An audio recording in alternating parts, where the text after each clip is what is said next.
You are listening to the Mother of All Talk Shows podcast with George Galloway. They laughed at us. They called us conspiracy theorists when we said that the United States government had removed Imran Khan, the Prime Minister of Pakistan, from office. But it is now as clear as a Hunter Biden bank statement that that is exactly what happened, and that the proximate reason for it was Imran Khan's visit to Russia and his refusal to side with the war party of NATO in isolating and seeking a military political confrontation with Russia, which had never done Pakistan any harm. The US ambassador in Islamabad was very clear about it. Remove your prime minister, or the going is going to get very tough between us in the weeks and months ahead.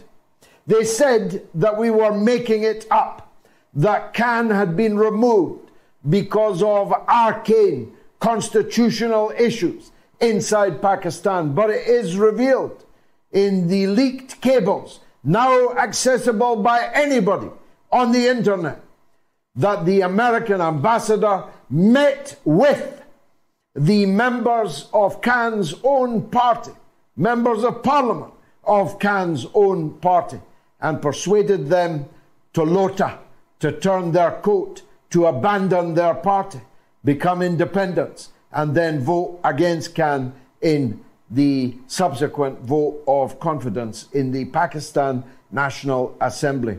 What threats or inducements the American ambassador offered these hitherto loyal Imran Khan supporters is yet to be revealed. But revealed it will be, because the truth will always out in the end. And so yet again, we here on the Mother of All Talk Shows can chalk up at least the satisfaction that we were right and those that laughed and ridiculed us were entirely wrong. I've got to say, as usual.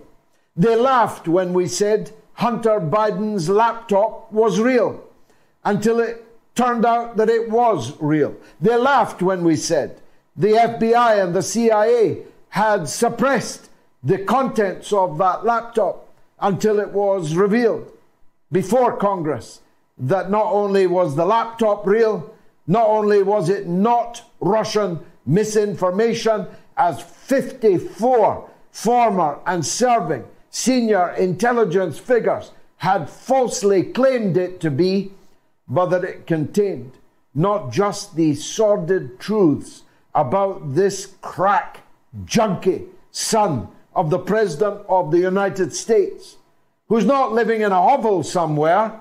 He's living high on the hog at the US taxpayers' expense. He's accompanied everywhere with the security detail that they have denied to Robert F. Kennedy Jr., imagine.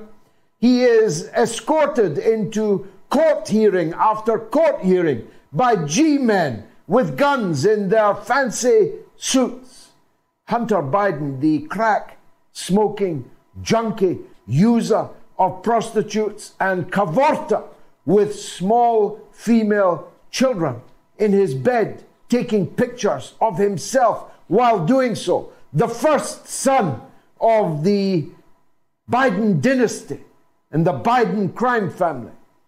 Not only was he all those things, he was on the take from oligarchs and governments throughout the world, where he marketed the brand, the Biden brand, to these oligarchs and foreign governments, and in return received kickbacks on a massive scale, quite apart from the $1 million a month job he landed with Burisma, the Ukrainian oil and gas company, although he knew nothing about oil and gas or Ukraine.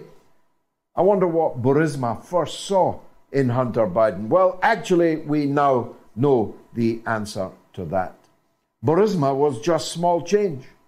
The $1 million a month was a mere fraction of the tens of millions of dollars. It's all in his bank statements that were on the laptop and are now public property, having been published by Congress today.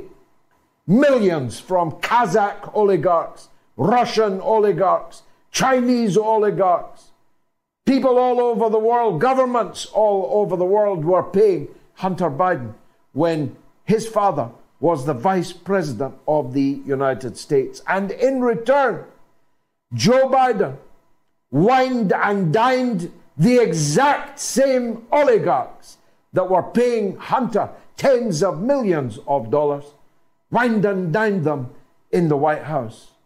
And of course, as we also know from the laptop, the big guy's thirst had to be quenched from these kickbacks. We know now that the big guy was the vice president himself.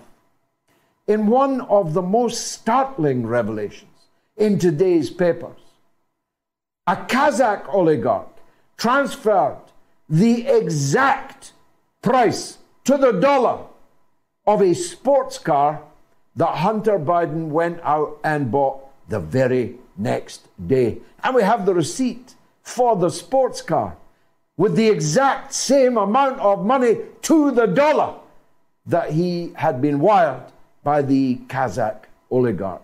Why do I dwell on all of this? Well, first of all, it's important to these European idiots that are destroying their own economies, their own societies, their own countries, at the behest of a man now revealed in American government papers to be nothing more than a chiseling crook, a thief from the oligarchy of the world. And he was not only pocketing these millions of dollars, he was bending and twisting the political power of the United States to intervene on behalf of those oligarchs in the countries that he had responsibility for as the vice president of the United States. And Ukraine is the best example. He demanded and admitted it on video, the dismissal of the chief prosecutor of Ukraine. Why? Because that chief prosecutor was investigating Burisma, and he was paid by Burisma in order to do so. And he did so. And the chief prosecutor was fired from his job.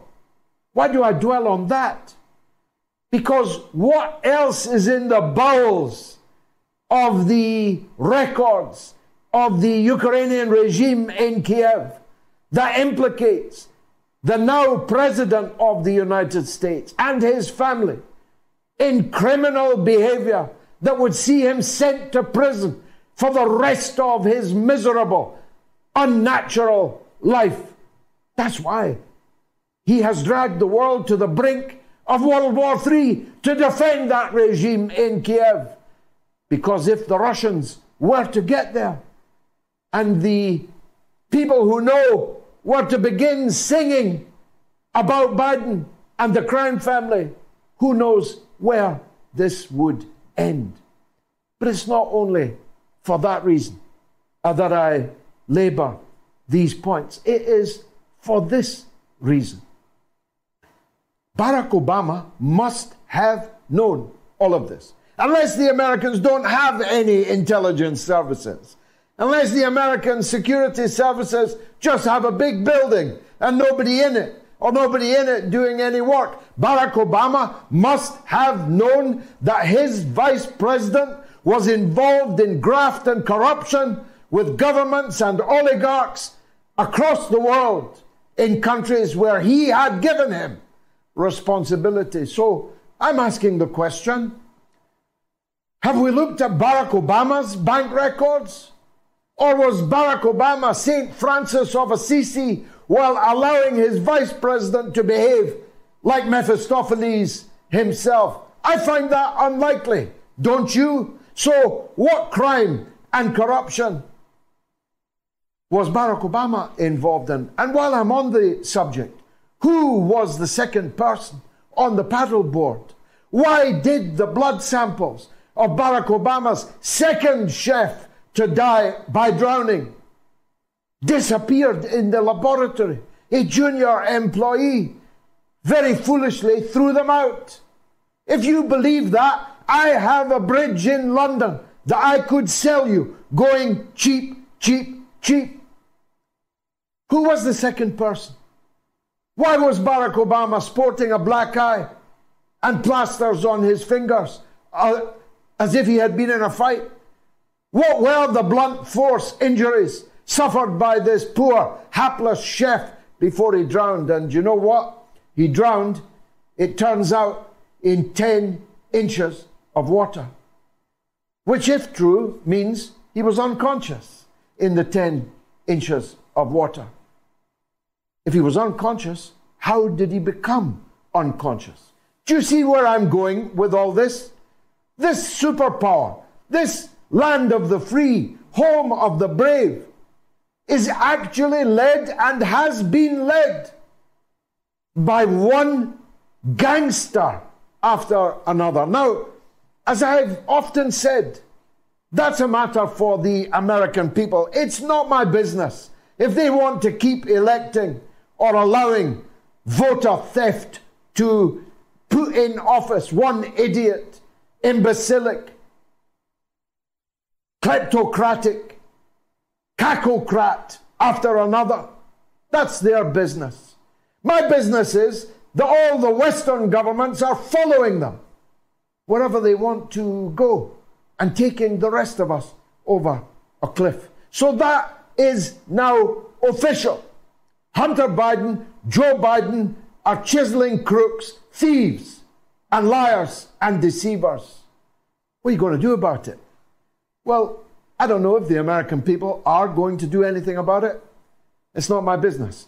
But I am demanding that my own government and the European governments take note and stock of the character and nature of the political leadership that they have dragged us along behind, and attend to our own national interests and our own business.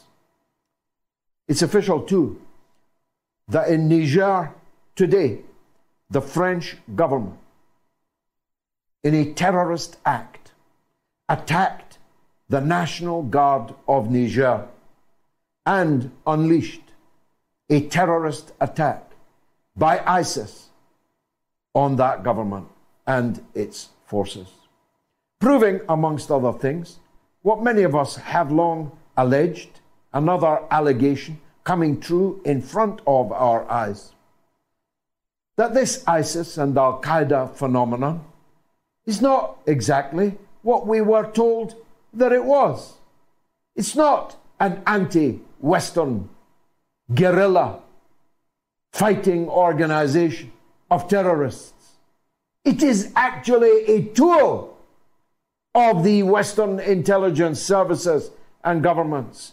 We saw that in Afghanistan. If we were looking, as I was, between 1980 and the end of the Soviet intervention in Afghanistan in 1988. We saw it in Libya when NATO became the air force for Al-Qaeda and for ISIS. Actually, we saw it before that in Yugoslavia when NATO became the air force for Al-Qaeda and its associates in the so-called Kosovo, now a stump garrison statelet recognized only by the worst satraps of the United States of America, but always putting the people of the Balkans in danger of a renewed outbreak of devastating war.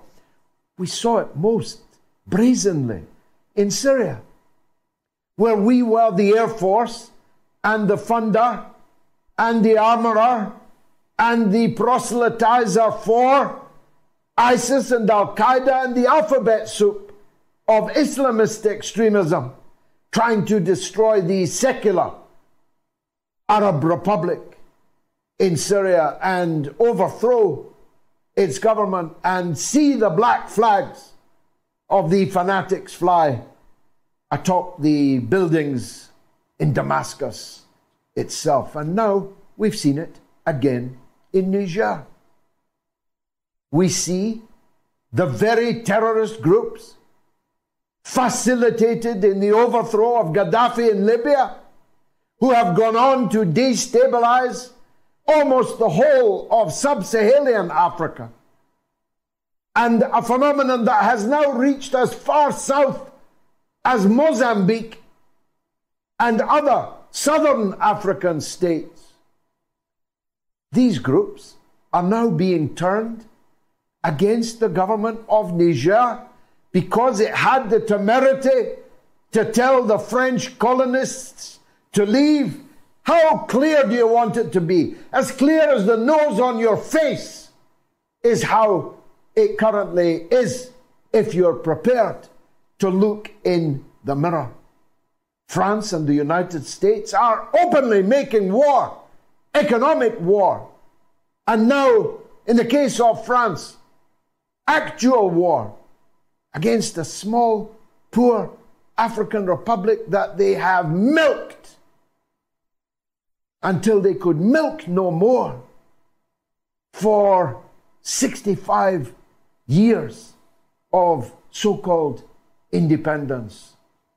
As the president of Burkina Faso said today in a brilliantly simple statement, Traoré, he said, France has suspended completely all of our development aid.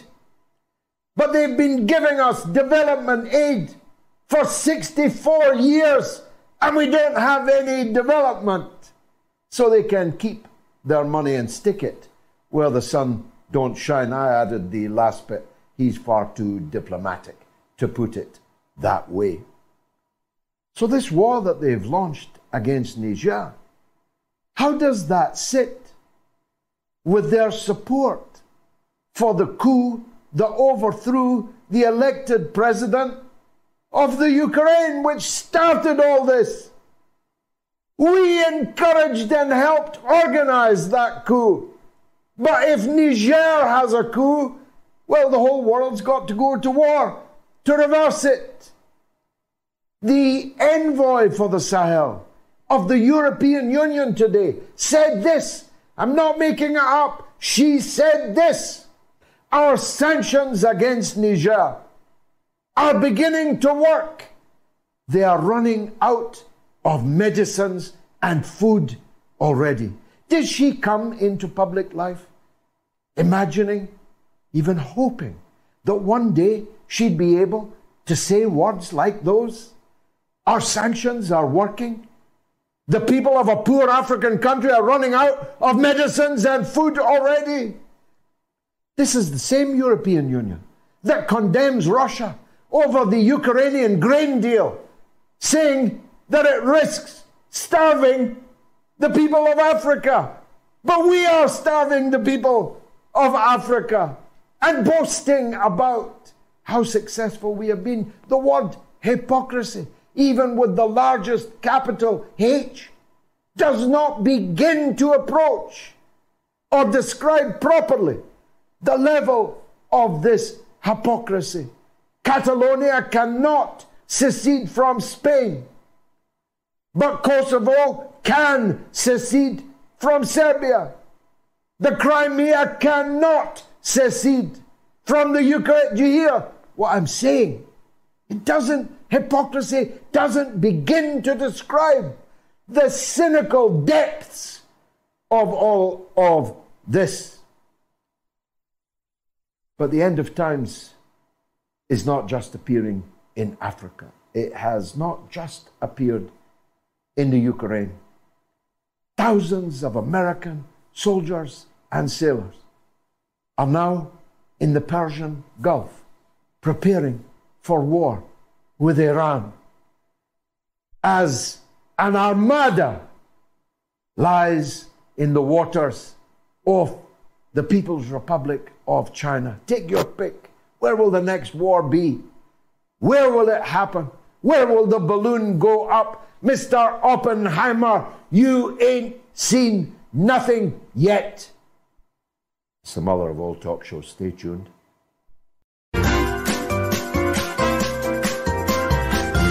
You are listening to the Mother of All Talk Shows podcast with George Galloway. One man who knows more than almost anyone in the world about military and security matters, but at the same time, the perfidy of the people for whom he once worked. Scott Ritter, a former Marine Corps intelligence officer and a former chief inspector of the United Nations weapons inspection apparatus, a man I have known for more than 20 years and trust implicitly. He's a great, great guest. He's Scott Ritter. You've come to the right place if you want to hear some in-depth discussion on the current state of the war. Scott, thanks for joining me. Let me start with the poll question that we have posed.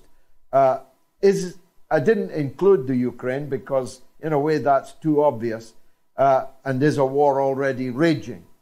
But do you think there's going to be a war in Niger, in Iran, in China? Can we really be talking about war on all those fronts? No, first of all, we know that the United States is backing away from conflict with China. Lieutenant General in the United States Air Force, General Hinault, has briefed the White House and the Pentagon on the results of consecutive war games that the Pentagon has run regarding a potential conflict with China over Taiwan. And the United States loses badly every single time. And his conclusion was there's no sense in getting involved in a course of action that could potentially lead to an armed conflict because it is a fait accompli going in that we're going to lose. This is why we saw Tony Blinken go to China to reset relations, Janet Yellen as well. And I think you're going to see a de-escalation in China. I mean, there's still lunacy going on, but I think both sides understand that, especially after January of next year, when there's going to be elections in Taiwan that will probably oust the current party and replace it with the Kuomintang, which is more inclined towards a peaceful resolution of these issues, that the U.S. doesn't want to be on the outside looking in when it comes to being able to influence Taiwan politics. So I think we're pretty safe there. Iran, look, the U.S. can send as many ships as it wants to the Persian Gulf. The reality is Iranian military capabilities are such that they will sink all of these ships. General Berger, the Commandant of the Marine Corps, has restructured Marine Corps amphibious warfare doctrine, recognizing that reliance upon legacy systems such as large amphibious ships is suicidal when dealing with the anti-shipping missile capability of nations such as Iran. So this is a show of force, nothing more. I am very concerned about Niger. We have 1,100 U.S. military forces deployed in a $100 million base that we purpose-built in Niger. We're not going to give this up easily. I'm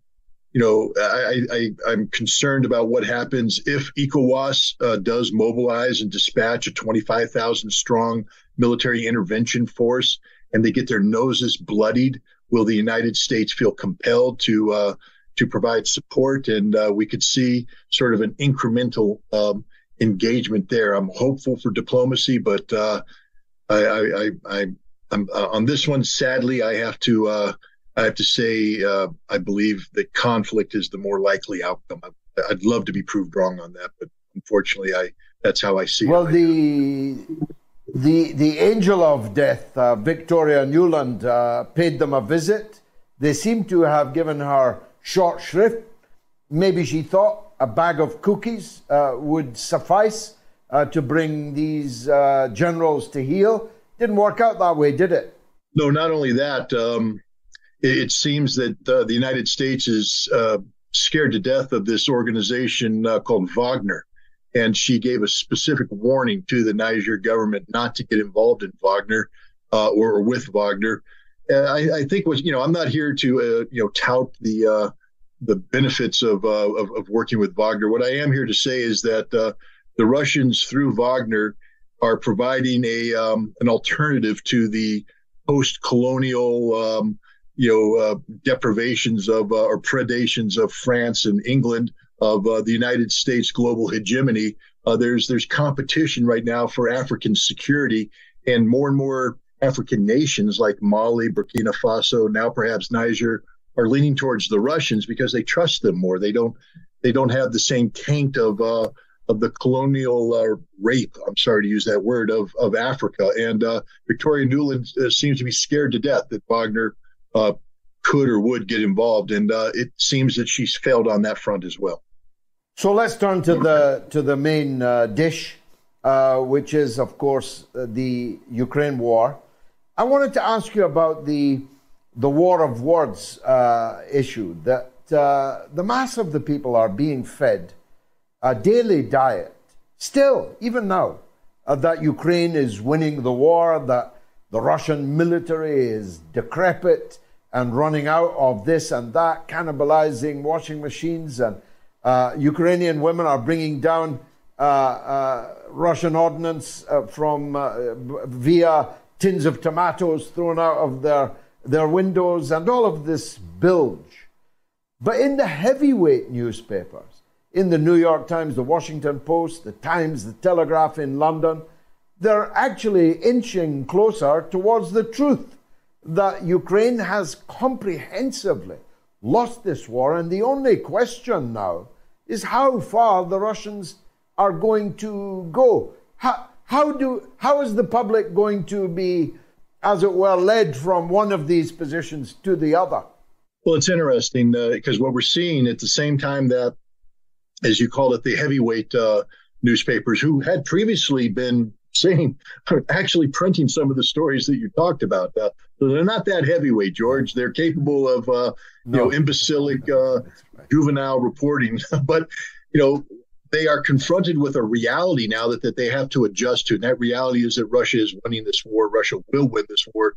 Ukraine's defeat will be strategic in nature, comprehensive in nature. So at the same time they're doing this, though, we have Tony Blinken and we have Joe Biden saying Putin has lost this war. Russia has lost this war. It seems nonsensical to have the simultaneous broadcasting of what appears to be contradictory messages, but they're not. Because you have to put this in perspective of what just transpired in Jeddah, Saudi Arabia last week, where I think 40 nations came together to talk about Zelensky's 10-point peace plan. Of course, it's 10 points that require Russia to surrender, turn over to Putin the war crimes, to give up Crimea, give up territory, et cetera, et cetera, et cetera. None of these 10 points will ever be implemented. And this is the reality that Ukraine was confronted with by the rest of the world, who said, now you're really going to have to start thinking about accepting reality, give up this territory that Russia's already occupied. It might not ever be a member of NATO. Things are like that. How do you get the United States, because this is a political question, how do you get the American people to accept the inevitability of a negotiated settlement? It can't be because Russia won. It has to be because Russia lost. I know it sounds silly, but if we convince the American people that an eventual negotiated settlement, even if Zelensky gets none of the 10 points, is because Russia was compelled to come to the table to accept these terms, the American people, trust me, are dumb enough to believe this and say, yeah, look how good we were. We compelled Russia to come to the table and accept these terms. But the reality is Russia is defeating the Ukrainian military, defeating NATO, and it's NATO and the United States that are coming to the table. They're going to bring Ukraine with them. But it's going to be spun, because it's all about spinning this. It's going to be spun that Russia lost this war. Russia realized it couldn't continue this war, so Russia accepted peace terms. But look at the peace terms. It's everything that Russia is going to be demanding. And again, if Ukraine doesn't, bend on this, this war will continue. And as you said, Ukraine will lose more. And I think that's going to be the culminating point. When the military collapses, when the air defense collapses, when it becomes clear that if Ukraine continues the conflict, they will lose significantly more territory. That's when I think you're going to see Ukraine flip and accept peace terms that Russia is demanding, but it will be spun that Russia lost this war. Unless, of course, Zelensky is removed from office before that. I've asked you this before, but the more I look at the appalling losses of the Ukrainian armed forces and the extreme difficulty they are now having in drafting off the street, press ganging, and drafting even physically and mentally disabled people and sending them to the front. The more I look at that, the more it seems to me inevitable, certainly in other parts of the world at other times, where a class of military officers say, we can't do this anymore. And if the politicians insist that we do, we'll have to change the politicians. I ask you again, you said no last time, but have you changed your mind at all on that? Might there be a removal of Zelensky from office? You know, Politico ran an article that hypothesized that, but it said, what happens if Russia removes Zelensky from office? I don't think Russia's going to be moving Zelensky from office. Zelensky is the best weapon they ever had. His incompetence has facilitated the scope and scale of the Russian victory. But you are right. We could be reaching a Kerensky 1917 moment where the military just says, we're done. We're putting down our weapons. We're moving to Kiev to get rid of the government that's forcing this down our throat. And the more these brigades get destroyed, the more the desperation becomes apparent to all parties involved, the more likely that outcome is. And that's problematic, though, for all parties except the military, because remember, we preface this by talking about the absolute reality of a negotiated settlement. There will be a negotiated end to this war. Russia doesn't want to occupy. Right? They don't have the force structure to do that right now. It's not their goal. It's not their objective. They want the war to end on their terms, a negotiated settlement. All negotiations that have taken place to date have been through the Zelensky government. If you remove him, you can't predict who's going to replace him. You can't say it's going to be somebody who is suing for peace. It might be somebody who is saying we need to wage this conflict in a more competent fashion, which then extends the war. So I don't think either Russia or the collective West, I'm concerned about, Zelensky's future, to be honest, because I think that the fastest pathway to peace is to keep Zelensky in power, because he has defined the four corners of involvement. To look at his desperation, he came out of, they came out of Jeddah, Saudi Arabia, and he was briefed by his diplomats on what the rest of the world was saying. He went on TV and gave one of the most remarkably farcical and fanciful presentations regarding Crimea and how the fix is in. Ukraine's going to retake Crimea. They're going to begin the process of rebuilding it, repopulating it, making it all wonderful and wonderful. He had to say that because everything the Ukrainian people were reading out of Jeddah said that the world is saying that there must be territorial concessions inclusive of Crimea. And politically, Zelensky had no choice but to make this statement. But it's an absurd statement. They'll never get it. And here's the last thing. I bring this up. You mentioned Oppenheimer in your lead up. Today is the 78th anniversary of the Nagasaki bombing. Nobody talks about Nagasaki. We always talk about Hiroshima on August 6th, and then we forget the fact that a second bomb was dropped. Nuclear war is an ever-present reality.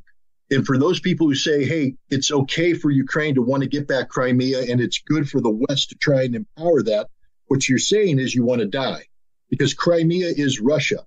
And if anything happens that made a Ukrainian victory over Crimea possible, there's a 100% certainty that Russia would use nuclear weapons, and then we're all going to die. So if you say we need to help Ukraine win this conflict by retaking Crimea, what you're really saying is, I want to commit suicide, because that's the end result. You'll be dead. We'll all be dead.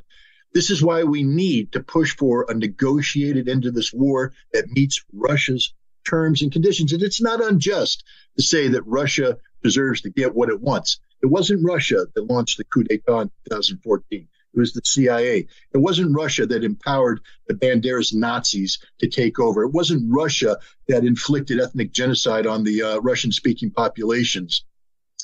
So I think, history shows that Russia's on the right side of history in this conflict.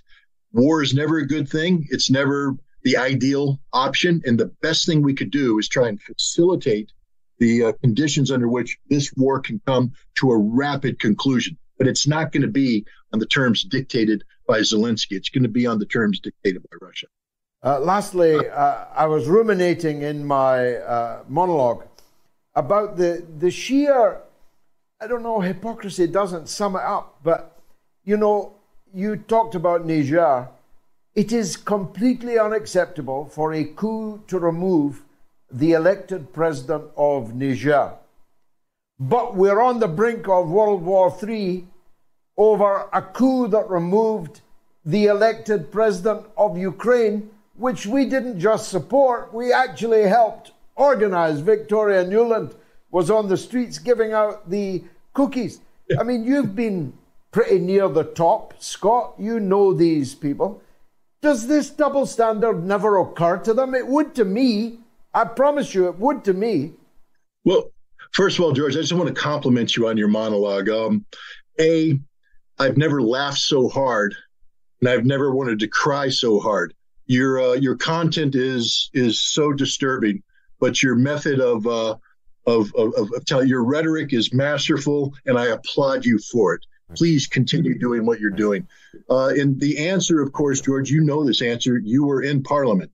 The answer is they know they're hypocritical, but that's okay because they will spin it. These are spin masters. They are experts at information warfare. They run information operations designed to shape perceptions to meet their needs. This isn't about doing what's right.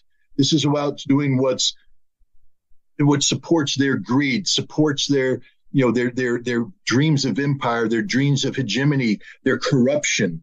You've talked about the Biden corruption, and you rightly pointed out that every administration leading up to that was as corrupt or even more corrupt than Joe Biden, if that's possibly imaginable. You can't be that corrupt in power if things like hypocrisy disturb you.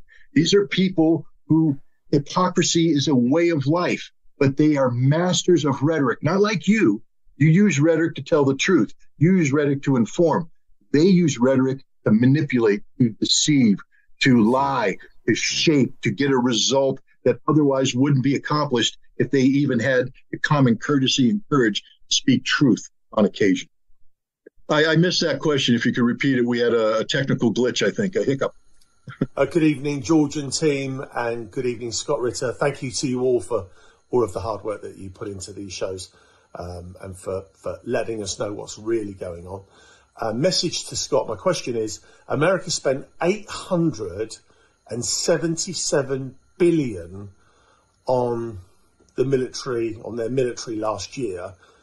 My question is, why are they running out of weapons, and why are they so slow to manufacturing new weapons or replacement weapons when they're chucking that much money at the military? Where's all the money going? Scott, it's a good question, isn't it? If I could answer that, I can't answer it, but I shouldn't be the one answering it. An inspector general should be answering. But you know what? They have. The Pentagon doesn't even hide the fact that over the course of the last decade, there's $1 trillion they can't account for. They just don't know where it went. It's gone. Trillion. That's with a T, not a B. B is big enough. I mean, an M is big enough. You give me an M, Illion, I'm very happy. You put a B on it, a T, I can't even imagine. The Pentagon has lost $1 trillion. They don't know where it went. Look, the United States budget isn't about national security. That's the first thing people have to understand. The United States budget is about greed. It's about corruption. We don't build weapons that are designed to help the service members prevail in combat. We build weapons to keep the manufacturers of weapons in their luxury apartments, in their big cars, in their vacation getaways. That's what it's all about. When we procure a weapon system, it takes forever. They bid low. As they go in, it gets changed. It's a game that's played with Congress. Congress knows this. They accept the low bid, and then they accept the contract extensions because the contract extensions are tied to factories in their jurisdictions where jobs are. More money is pouring into their jurisdiction. It is a grift on the American taxpayer to take money from the American taxpayer and use it as a jobs program to enhance the political viability of these candidates. They will never change this because this is how they stay in power. We can't build the weapons you're talking about because the defense industry is not there to do the right thing for the national security. They can't make money building artillery shells for Ukraine because it would require them to capitalize new production lines, and they don't want to do that. They don't want to do that unless there's a big contract that they can stretch out, stand as part of a program to grift, to steal, to deceive the American taxpayer. The Pentagon's budget is a criminal enterprise. Look, the honest to God fact is that we could slash easily $400 billion from the Pentagon's budget and have a stronger military today than the one that we exist. The reality is, the bigger the budget is, the weaker America becomes, because the more it becomes about enriching defense industry and the less it becomes about doing what's right for the Marine, the soldier, the sailor, the airman, for the American people. This is one of the biggest criminal enterprises that has ever existed on the planet. But there it is, right in front of you. I wish I could say something different. What a tour de force. This interview will live long, I predict. Scott Ritter, as always, thanks for joining us on the mother of all talk shows. What an interview. What a man. Where's the next US war then? Well, almost everyone agrees with Scott Ritter that it will be in Niger. 67%, 65%, 61%, 71%. Only 14, 11, 20, and 11 think it will be China, and 19, 24, 19, and 18 think it will be Iran. Let's take a quick break, and then it's your calls to the hour. Stay tuned. You are listening to the Mother of All Talk Shows podcast with George Galloway. Here's an email from Des. Hi, George. What is it with the US? It starts and creates war wherever it goes. I hope they get a bloody nose, says Des in Manchester. Now, from African Stream, the Pan-Africanist, William Sakwa, joins us because Africa is beginning to dominate this show. So William is the man to help us through it. William, welcome to the mother of all talk shows. It's the second time, I think, that we've met, so I'm very glad that you came back for more. Scott Ritter and our poll overwhelmingly believe that there's going to be war in Niger. Do you share that view? Unfortunately not, and thankfully so, because I think for now, cooler heads have prevailed in ECOWAS, where sometime last week they were saying, if you do not reinstate Bazoum in 1 week, we will consider sending a military force into Niger.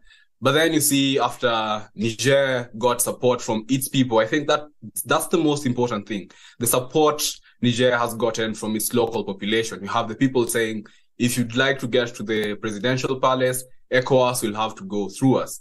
So the local population, one, supports the coup that has just taken place. And two, you have Mali and Burkina Faso who have said, if ECOWAS makes an incursion into Niger, we'll consider it a declaration of war on us as well. So, when you have these factors coming into play, and then adding in extra factors like Mali has Russian military advisors. So this will no longer be an ECOWAS Niger war. It will now turn out to be yet another proxy war between NATO and Africa. And it's also important to realize that the organization or the group that's instigating for war to take place in Niger is the West. Like, you can hear them using terms like, we support everything ECOWAS, suggests. And you have ECOWAS, alongside the threat of military force, have enforced sanctions, have cut off electricity to Niger. But coming back to your point, I don't think war will take place in Niger strictly because the people support the coup that has taken place, and neighbors Mali and Burkina Faso have declared their support as well. Now, Victoria Newland went there to threaten the new authorities in Niger. She told them that overthrowing your elected president by force is simply not acceptable, although she was one of the prime organizers of exactly that in Ukraine. There's over 1,000 American soldiers there based in Niger, and the French soldiers who've begun to leave have not all left the country. If not ECOWAS, what about the possibility of a direct French aggression? I'll start off by Victoria Nuland coming to Africa in the name of, democracy. You cannot overthrow an elected leader and walk away scot-free. And you've mentioned very well, in 2014, that's exactly what the West did in Ukraine. And coming back to Africa, coups have taken place. France has deposed 22 African leaders since the 60s. And this is not just something that, happened and passed. France has never taken accountability for it. France has never done reparations for it. If anything, the installation of puppet leaders is what enables the plundering of Africa. But, under this fake guise of democracy, you can fool many people into thinking the government has the support of the people. And now coming back to the possibility of a French direct intervention in Niger, my understanding usually is just like the Americans won't send their own soldiers to go fight in Ukraine. In a proxy war, they'd rather someone else do the dirty work for them. And this is exactly what ECOWAS was being set up for. But as you can see, you have politicians from northern Nigeria saying, right across the border, those people are our brothers. You have the Hausa community living both in Nigeria and Niger. You have people from these communities, within the ranks of Nigeria's military. And again, this is what ECOWAS was set up to do. The West got ECOWAS into fighting a war for it. Only that this time, even if they managed to walk over the Niger's military, as they say, comparing, Nigeria's military capacity to Niger's, they'll still have a painful insurgency to deal with. And we all know, even in France's case, pure technological superiority doesn't guarantee success. The US was in Afghanistan for 20 years, but, replaced the Taliban with the Taliban. So, yeah, despite having an overwhelming military capability over the Taliban.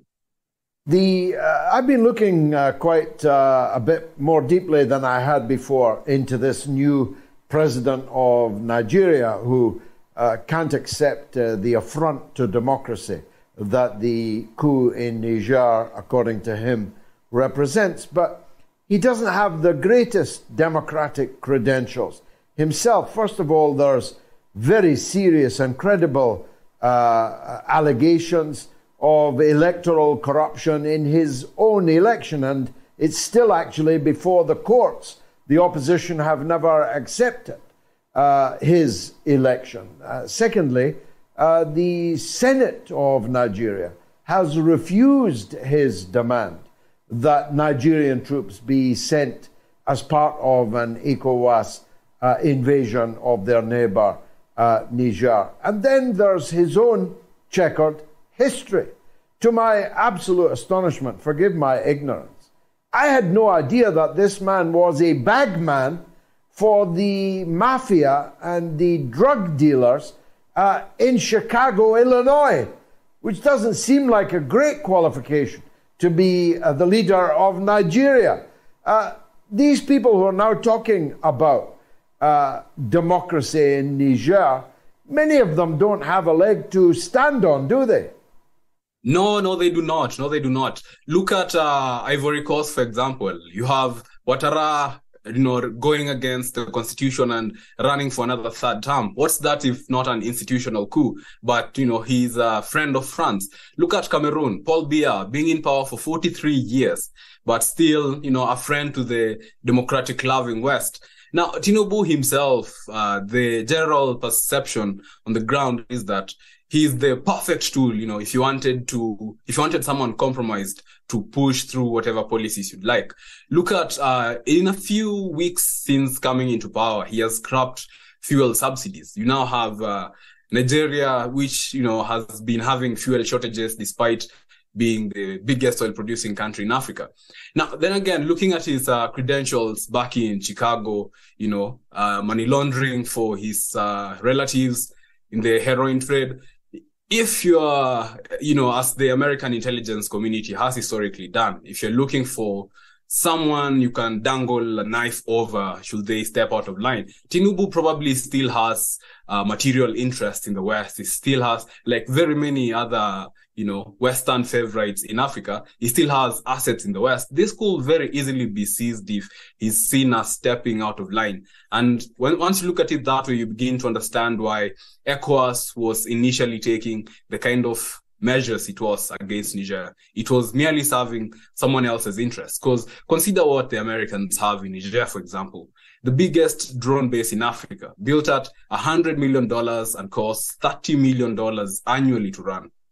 The US also says since 2012, they've spent $500 million in Niger. So for them, this is not a small investment. And again, just going forward into explaining why this coup is popular. Niger is the second poorest country in the world. And America's response to all this poverty is spending $500 million on militarizing the region. And, if as a young man, you've grown seeing, uranium being dug up from the ground and being sent away to power France, meanwhile, 80% of your countrymen don't have access to electricity, you're going to feel resentment. And at some point, you're going to question, what role does democracy play into, how basically the basic living conditions of people improve. And if democracy is not working, you have people now considering the military option, such as military coups. Yeah. Lastly, widening the focus a little bit, all these countries, including Chad, complain that the NATO destruction of Libya and its deployment, for they clearly deployed, in my own country, openly deployed Islamist fanatics to overthrow the government of Gaddafi in Libya, and the Islamization of Libya in the destruction of the system that they had there before has now destabilized the whole of the Sahel. And as I pointed out earlier, somewhat to my surprise, as someone who didn't even know there were Muslims in Mozambique, there's an Islamist fanatic insurgency as far south as Mozambique. Isn't this the kind of Frankenstein monster phenomenon? We use these Islamist fanatics to destroy Gaddafi in Libya, and now they're on the march throughout Africa. Exactly. And again, look at what happened in Afghanistan. The Taliban was initially armed to dislodge the Soviet from Afghanistan. And the end result was, they came back and occupied Afghanistan and reversed back, gains such as women's rights. And going back to Libya, it's exactly the invasion of Libya that has led to the problems we see in the Sahel. Burkina Faso today does not control 40% of its territory.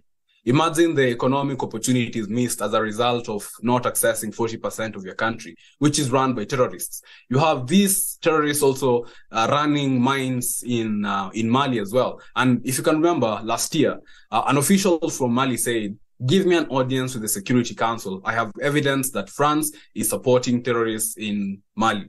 So, and again, you get to ask yourself, why doesn't the West also see the negative consequences of invasion, particularly Europe?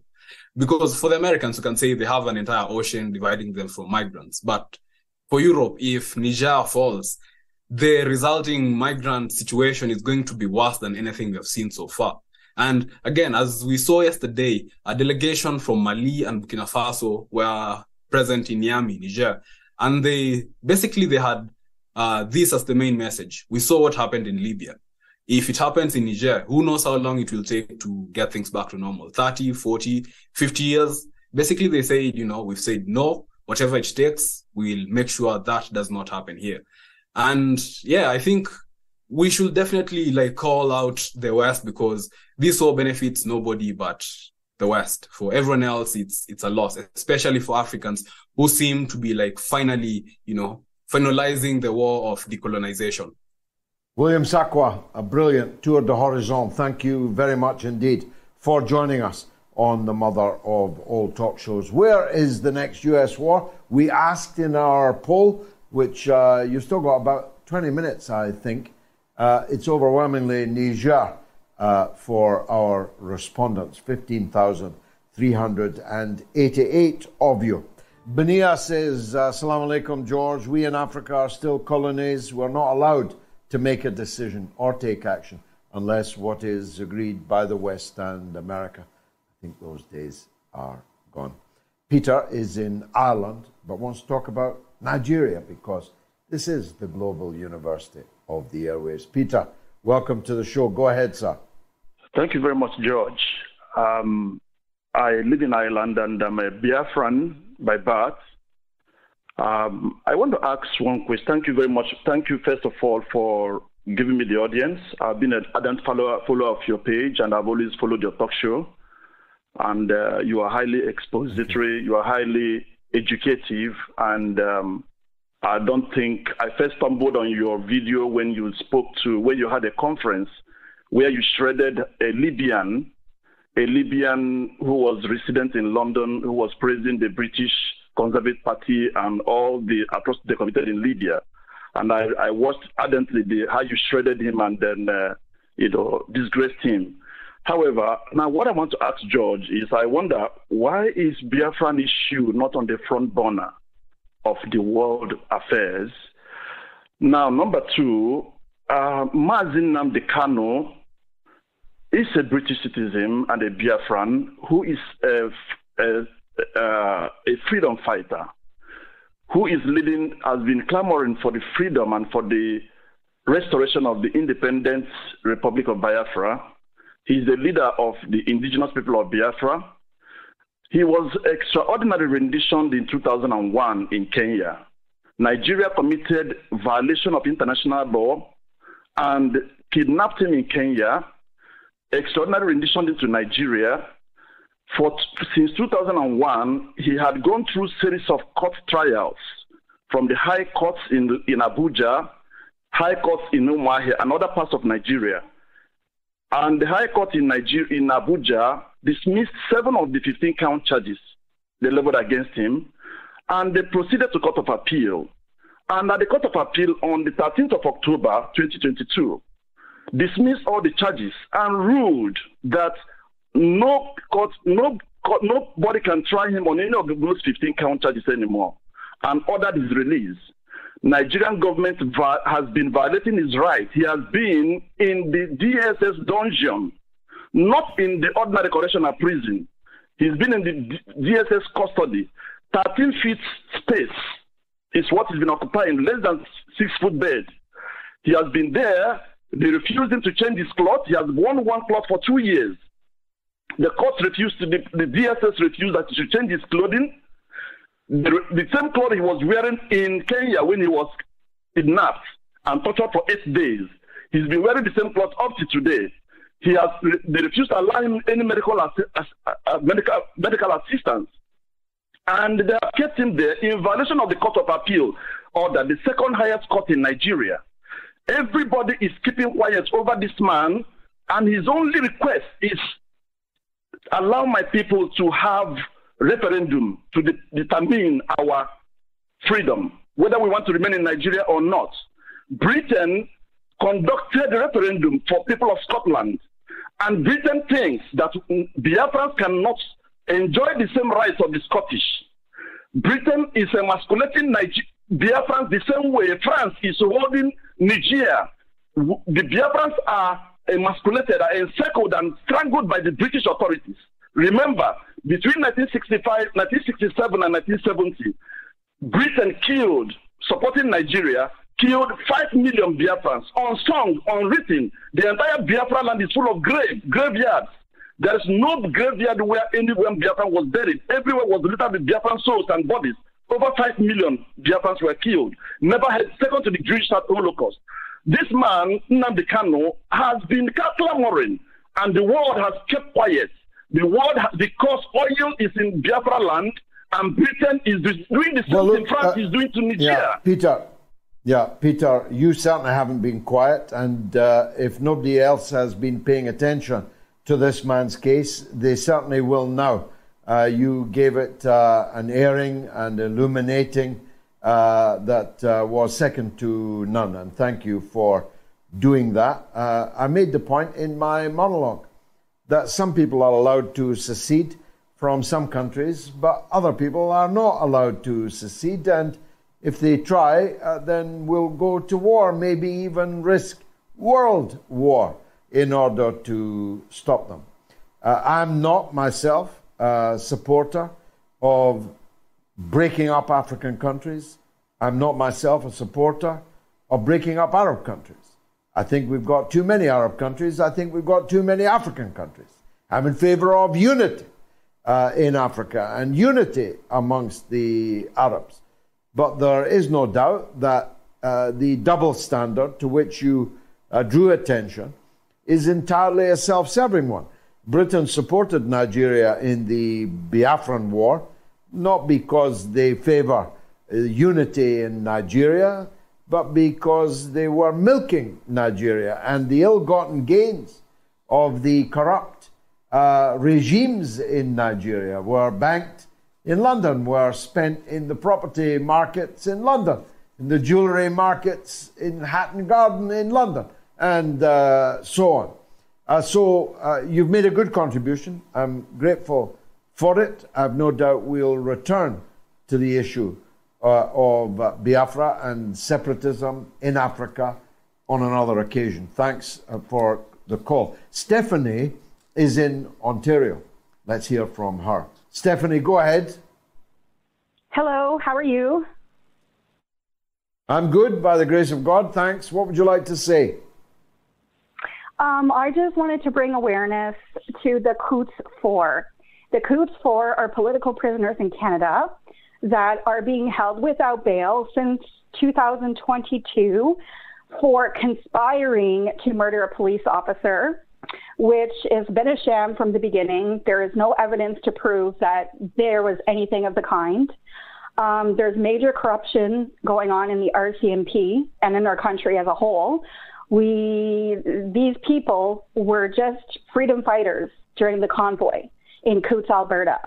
And we have another political prisoner who is right now being under house arrest in Nova Scotia, and his name is Jeremy McKenzie. Jeremy McKenzie is a veteran. He's a dissident. He is also being ostracized. He's been debanked just because of his political views, just because he's called out the corruption at the top level of our government, of our police forces, of our intelligence agencies. And this is happening all over Canada. And I just wanted to bring awareness to this because not enough people are talking about it. And I need people around the world to listen and hear this. I'm sorry, I'm getting emotional. Well, I was at the convoy. Yeah, I'm very sorry to hear you cry, but I hear it. And I hear the emotion and the arguments that lie behind it. On this show, wholeheartedly supported the convoy. We wholeheartedly denounce Barbie Trudeau and all his works. You won't have to work hard to convince us that Canada, which poses as a Barbie and Ken paradise of liberalism, is in fact a grimly and corrupt, a grimly repressive state. Repressive for liberalism. Imagine. Repressive for progressivism. Imagine.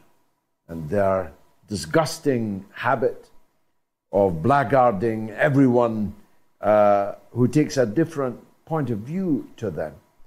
As in your case, in the case of the convoy, calling them fascists and Nazis, and this disgusting smear deserves total contempt. I was once banned from Canada and called a terrorist. When I was a member of Parliament in Britain, it came as some surprise to Her Majesty the Queen that a member of her own Parliament was in fact secretly a terrorist. So I have personal experience of the hypocrisy of Canada. So you certainly have my full support in demanding justice for the members of the convoy. Thanks very much, Stephanie, for that. Probably the last call. Rob in Boston. in the USA on Russia. Go ahead, Rob. Yeah, hi, George. I love your show.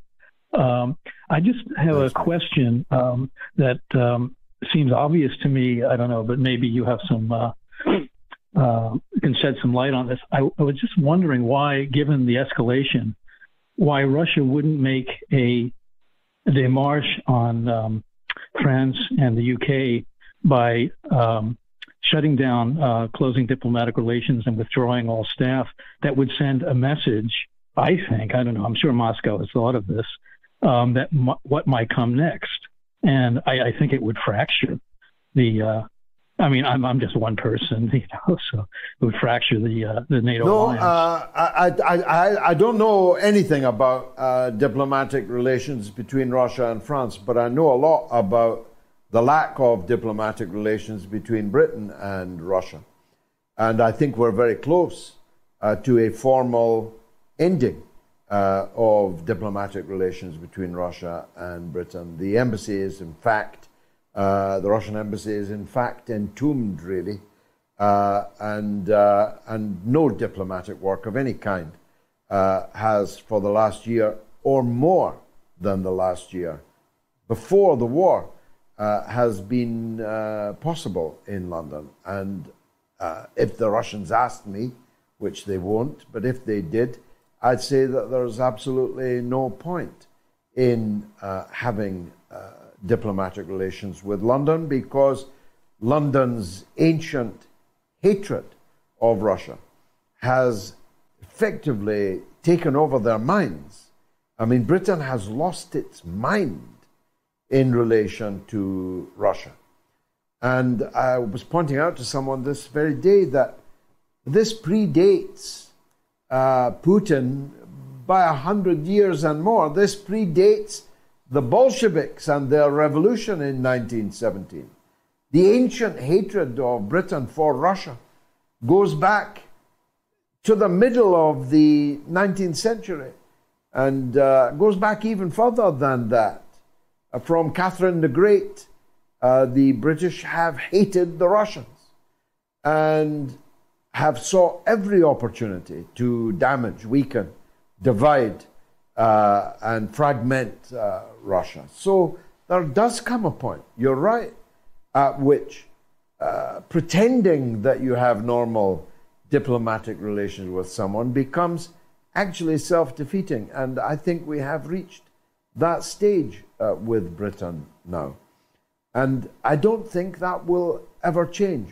I don't actually, because save for a few years under Mr. Churchill, from 1941 until 1945, and not even all the way to 1945, were a tiny period of historical time in which it was routine for the British Prime Minister, routine for the British King to glorify and hail the Red Army, the Soviet Union, Generalissimo Stalin, and so on.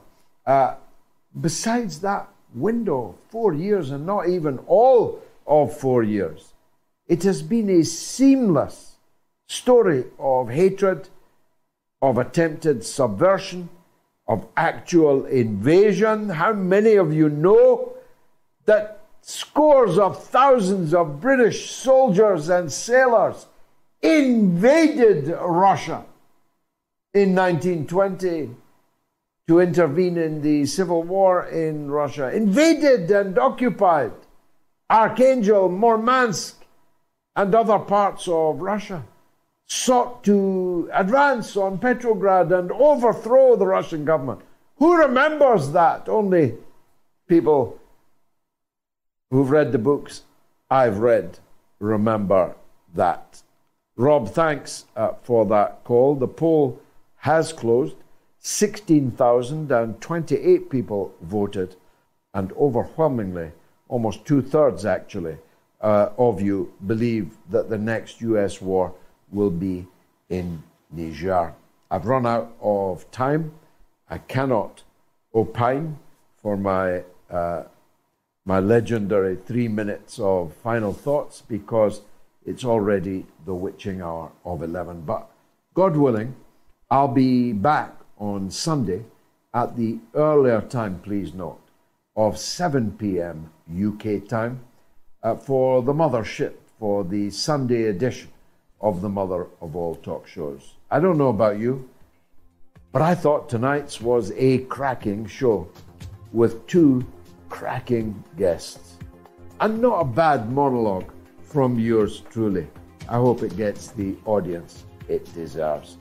God willing, see you Sunday on the mother of all talk shows. Good night.